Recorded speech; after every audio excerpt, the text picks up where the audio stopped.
Minneapolis is a street photography and storytelling project, and now it's a book. What I do is I approach people on the street, find out a little bit about them, photograph them, and then share their stories on social media. And while it seems like a kind of a random thing, there's actually nothing random about it. I choose my subjects very carefully. I study their body language and behavior in order to determine whether they might be open to having a conversation with me. Once I find somebody, I actively listen to them. I accept whatever they have to say at face value and without judgment. And I always try to remember to listen not only with my ears, but with my heart. I use physical cues to indicate my interest. So I find myself often mirroring their expressions. And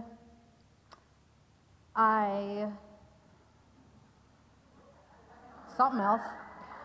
So as a result, I tend to see the world as a tableau of mini everyday dramas. And I'm always trying to figure out what's going on with people. That couple looks like they're on a first date. That little girl looks like she's embarrassed by her parents. But it's observation, not judgment. It's not those two are on a date, too bad that guy wore such a dorky outfit. It's simply, these are two people who are sort of dressed to impress and are trying to get to know each other. I believe that this practice has strengthened my empathy. I've become really good at reading people, and I feel it in my body when I see other people experiencing emotions, which is something that really didn't happen before. So I decided to do some research. Dr. Brené Brown says that empathy is feeling with others. It's allowing yourself to experience an emotion on behalf of someone else. It's really just walking a mile in someone else's shoes, trying to see the world from their viewpoint.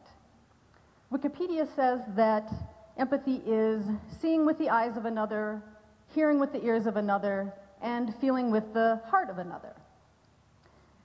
And what we're really doing is we're tapping into our own past experiences with emotions. There's only so many of them, and we all know what they feel like. Shame or embarrassment, joy, maybe feeling left out. Empathy allows us to see the world through more than just our own lens, and the lens of people who think like us. A singular point of view becomes multifaceted, and that enriches our lives. According to Psychology Today, empathy increases pro-social behavior, which is how we survive as a species. It's the glue that holds us all together. Without it, we'd basically just fight each other. We can see the whole person and try to understand why they feel the way that they do, even if we disagree with them. It is possible to understand someone else's beliefs without sharing them. But it's making the effort to understand other people's realities. We have to consider what life experiences have contributed to that person's point of view. What's their backstory? The brain, like any other muscle in your body, can be trained. And with consistent use, you can actually increase your capacity for empathy and compassion. So here's some concrete things that you can do. Start by just going somewhere where there's a lot of people and study them. Be curious. Make it kind of a meditation, where rather than focusing on what's going on with you, focus on what's going on with other people. It's not positive or negative, it just is. Try not to make assumptions. You really don't know what's going on with people. Choose to engage rather than avoid.